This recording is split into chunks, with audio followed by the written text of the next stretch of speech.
केरल की राजनीति में एक नए युग का सूत्रपात करते हुए कांग्रेस आलाकमान ने अनुभवी नेता वीडी सतीशन को मुख्यमंत्री पद के लिए चुन लिया है।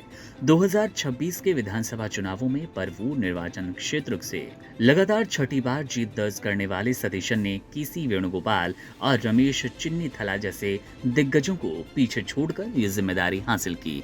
पेशे से वकील और जमीनी स्तर से राजनीति शुरू करने वाले सतीशन की कुल संपत्ति लगभग 6.7 करोड़ रुपए आंकी गई। यदि इसकी तुलना राहुल गांधी की 20.4 करोड़ रुपए की संपत्ति से करें तो सतीशन आर्थिक रूप से काफी पीछे हैं, लेकिन उनका राजनीतिक कद अब शीर्ष पर है। वीडी सतीशन का मुख्यमंत्री बनना केरल कांग्रेस के भीतर पीढ़ीगत बदलाव का संकेत है। 1964 में कोच्चि के निटट्टूर में जन्मे सतीशन ने छात्र राजनीति के जरिए अपनी जड़ें जमाई। केरल स्टूडेंट्स यूनियन और फिर यूथ कांग्रेस में सक्रिय रहने के बाद उन्होंने मुख्यधारा की राजनीति में अपना कदम रखा।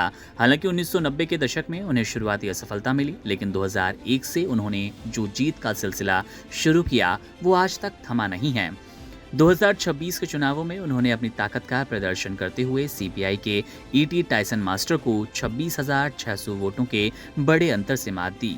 पिछले 25 वर्षों से परवूर की जनता का उन पर अटूट विश्वास उनकी सबसे बड़ी राजनीतिक पूंजी रहा। आर्थिक मोर्चों पर वीडी सतीशन की संपत्ति का विश्लेषण दिलचस्प है। 2026 के चुनावी हलफनामे के मुताबिक उनके पास कुल 6.7 करोड़ रुपए की संपत्ति है। इसमें से 2.4 करोड़ रुपए चल संपत्ति के रूप में है, जिसमें बैंक डिपॉजिट और निवेश शामिल हैं, जबकि 2.42 करोड़ रुपए की अचल संपत्ति है। तुलनात्मक दृष्टि से देखें तो कांग्रेस के राष्ट्रीय नेता राहुल गांधी की संपत्ति लगभग 20.4 करोड़ रुपए है, यानी कि राहुल गांधी आर्थिक रूप से सतीशन से लगभग 3 गुना अधिक संपन्न हैं। हालांकि केरल जैसे राज्य जहां पर साक्षरता और वैचारिक राजनीति का बोलबाला है, वहां संपत्ति से अधिक नेता की छवि और कार्यशैली मायने रखती है।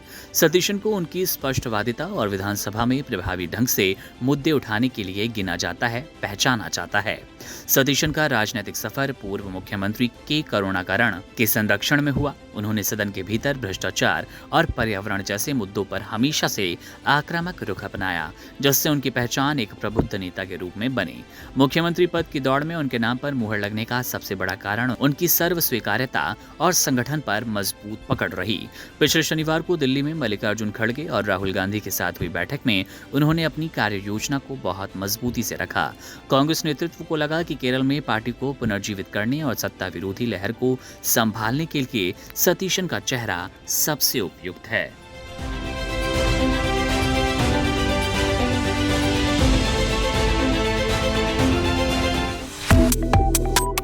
Subscribe to One India and never miss an update.